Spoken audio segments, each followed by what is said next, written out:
رمضان المبارک کی حسین و متبرک ساعتوں میں نوابین اودھ کی یادگار جامع مسجد تحسین گنج میں نہایت پروقار انداز میں مختلف مکاتب فکر کے قاریان قرآن نے مظاہر فن قرات کیا۔ مسجد کا وسیع صحن علماء، قراء، شعراء اور معززین شہر کی موجودگی سے گلزار بنا ہوا تھا۔ لرن آن لائن وتھ فیضان خان کی خوشبختی کہ اسے ان روح پرور مناظر کو کیمرے میں قید کرنے اور نشر کرنے کی سعادت ملی۔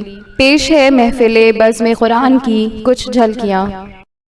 آپ کو میں گزارش کروں گا ماہ مبارک رمضان میں قرآن مجید کے سلسلے میں خصوصی اہتمام کیا جانا چاہیے۔ ایک روایت پہلے سن لیجیے۔ عبداللہ بن عمر آتے ہیں نبی خاتم کے پاس اور آنے کے بعد سوال دریافت کرتے ہیں، اے اللہ کے رسول، ختم قرآن کے لیے کتنی مدت درکار ہے؟ نبی اعظم نے کہا 1 مہینہ۔ وہ کہتے ہیں میں اس سے کم مدت میں قرآن مجید کی تلاوت ختم کر سکتا ہوں۔ پیغمبر اعظم نے فرمایا 20 دن۔ وہ کہتے ہیں اس سے بھی کم مدت میں قرآن کریم پڑھ سکتا ہوں۔ نبی اعظم نے کہا 10 دن۔ یہاں تک کہ نبی اعظم نے آخر میں صرف اور صرف 7 دنوں کی انہیں مہلت دی کہ 7 دنوں میں ختم قرآن آپ کو کرنا چاہیے۔ البتہ آپ اگر دیکھیں گے سیرت میں تو امام علی رضا 3 دنوں میں ختم قرآن کر لیتے تھے۔ نہیں اور آگے بڑھیے، دور جانے کی ضرورت نہیں۔ معمار انقلاب حضرت آیت اللہ ہے روح اللہ موسوی خمینی رضوان اللہ تعالیٰ علیہ ماہ مبارک رمضان میں ہر روز 10 جز قرآن مجید کی تلاوت کرتے تھے۔ 3 دنوں میں ختم قرآن، 1 مہینے میں 10 ختم قرآن۔ تو اس کے لیے ان کے جیسا علم، ان کی جیسی معرفت، ان کی جیسی بصیرت بھی درکار ہے۔ صرف اور صرف قرآن کے الفاظ کو پڑھ لینا کافی نہیں ہے، بلکہ قرآن مجید میں غور و فکر کر لینا، تفکر و تدبر کے ہمراہ قرآن کو پڑھنا، یہ کمال ہے۔ امیر بیان و سخن، امیر المؤمنین یعصب الدین، امام العارفین حضرت علی بن ابی طالب علیہ السلام کا ارشاد گرامی ہے کہ اللہ تعالیٰ کی کتاب قرآن مجید کو پڑھو، اس لیے کہ یہ بہترین کلام اور جلدی سمجھ میں آنے والی نصیحت ہے۔ اس میں خوب غور و فکر کرو، کیونکہ قرآن دلوں کے لیے بہار ہے۔ اس کے نور سے شفا حاصل کرو، اسی سے دلوں کو شفا ملتی ہے۔ ابھی آپ نے سنا وَنُنَزِّلُ مِنَ الْقُرْآنِ مَا هُوَ شِفَاءٌ وَرَحْمَةٌ۔ آئیے میں زیادہ وقت نہ لوں، گزارش کروں ممتاز قاری قرآن مختلف عالمی اور بین الاقوامی تلاوت قرآن کے مسابقات میں اور مظاہروں میں شرکت کرنے والے قاری قرآن جناب محمد بدر الدجا فرقانی صاحب کی خدمت میں کہ تشریف لائیں اور اپنی حسین اور دلنواز قراءت سے ہم سب کے قلوب کو منور کریں۔ آپ السلام علیکم ورحمۃ اللہ وبرکاتہ۔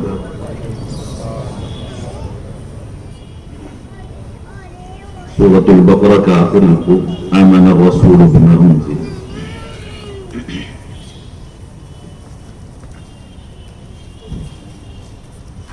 أعوذ بالله من الشيطان الرجيم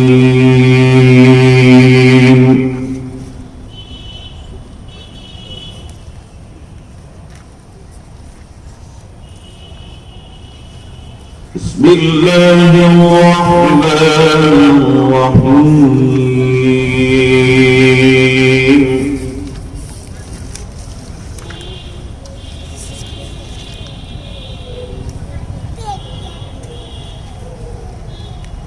لله ما في السماوات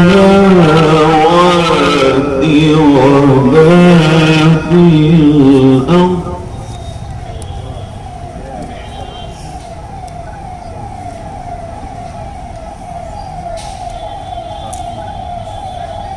وإن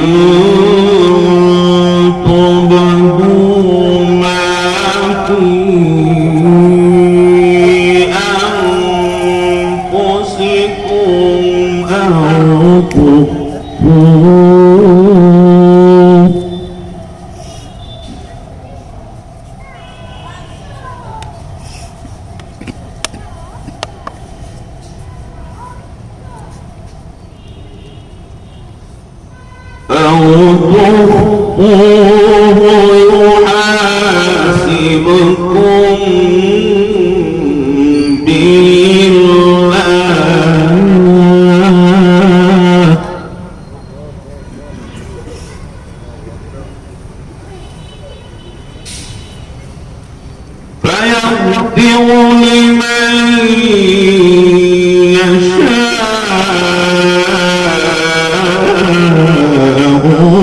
ويعذب من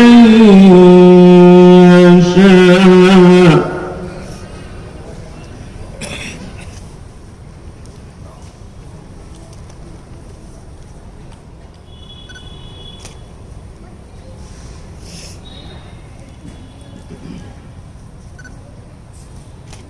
والله على كل شيء قدير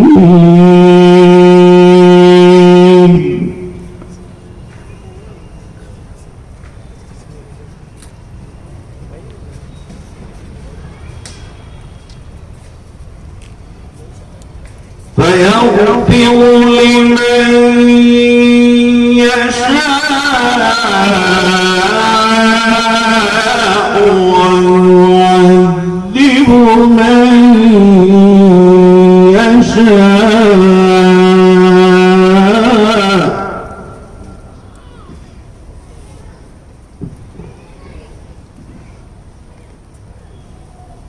والله على كل شيء قدير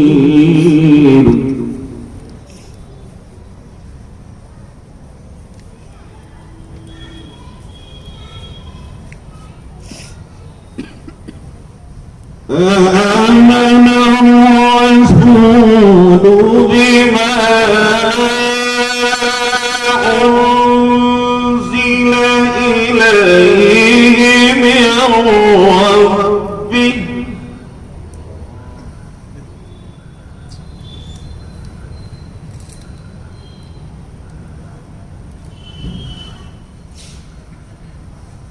آمن الرسول بما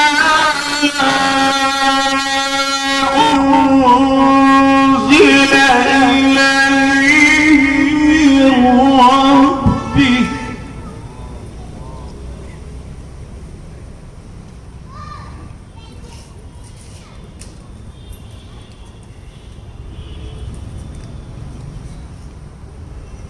آمن الرسول بما أنزل إليه من ربه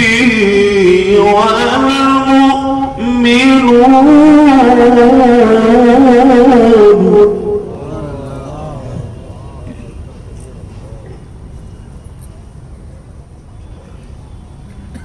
كل آمن بالله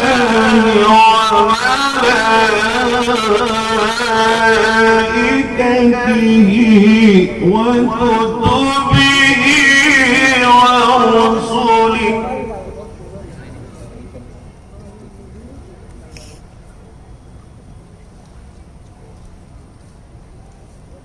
لا نفرق بين أحد من رسله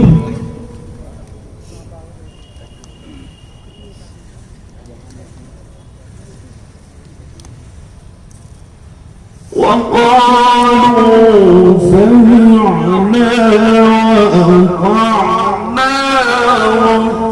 غفرانك ربنا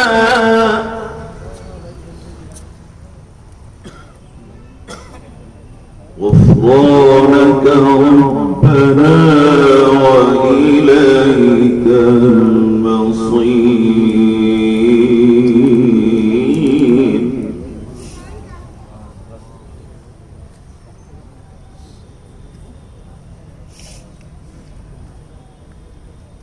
لا يكلف الله نفسا إلا وسعها لها ما كسبت وعليها ما اكتسبت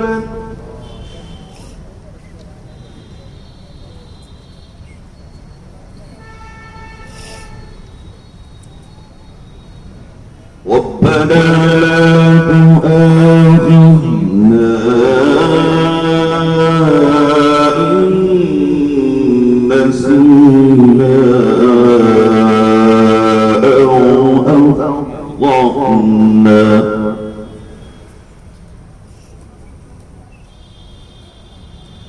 ربنا ولا تحمل علينا إصرا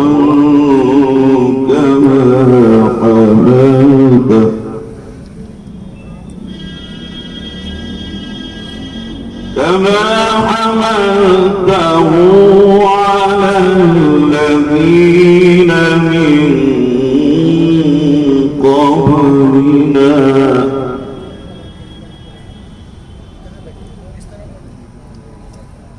ربنا ولا تحملنا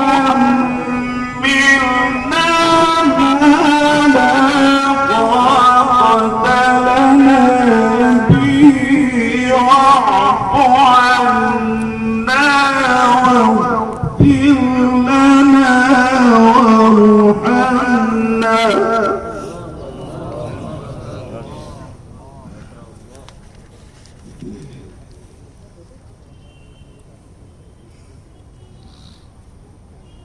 ربنا تحملنا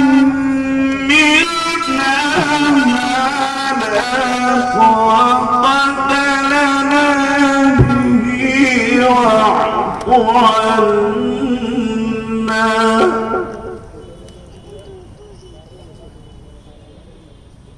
واعف عنا واغفر لنا وارحمنا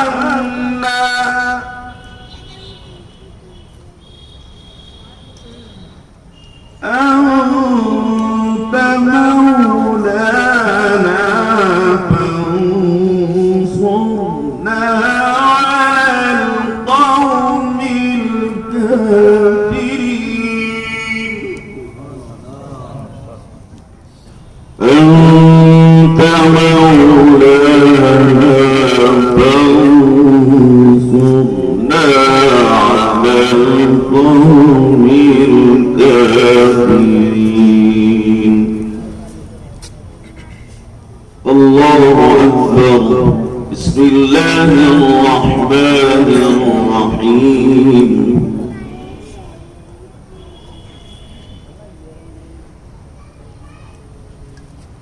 الله أكبر بسم الله الرحمن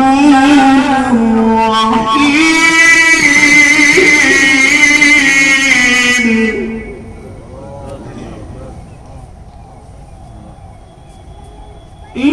إنا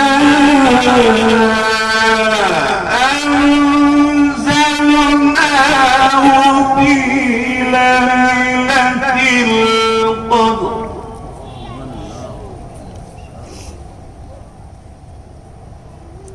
وما أدراك ما ليلة القدر ليلة القدر خير من ألف شهر تنزل الملائكة والروح فيها بإذن ربهم من كل أمر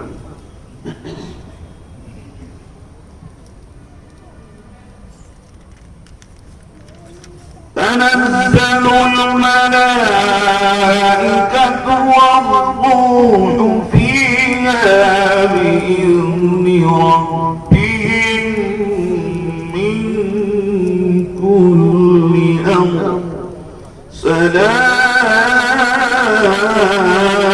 سلام هي حتى مطلع الفجر صدق الله العلي العظيم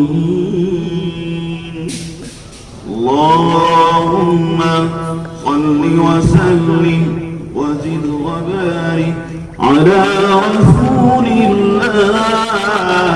وآله الأطهار على رسول الله وآله الأطهار. جزاکم اللہ. دلنشین انداز سے تلاوت کلام پاک کر رہے تھے جناب قاری محمد بدر خانی صاحب. شکر گزار ہوں ان تمام افراد کی جانب سے جنہوں نے اس بہترین پروگرام کا اہتمام کر کے اپنے قرآنی ہونے کا ثبوت پیش کیا ہے. میں شکریہ ادا کرتا ہوں اپنے فہران کا اور یہاں تشریف لائے ہوئے تمام مؤمنین کا اور آپ تمام حضرات کا کہ یہاں موجود ہیں. لرن آن لائن کی جانب سے آپ سے بس اتنی التجا ہے کہ ہمارے اس پروگرام کو لائک، شیئر اور سبسکرائب ضرور کریں. ساتھ ہی بیل آئیکن دبانا نہ بھولیں جس سے ہماری ہر ویڈیو آپ تک اپلوڈ ہونے کے ساتھ ہی پہنچ سکے. شکریہ.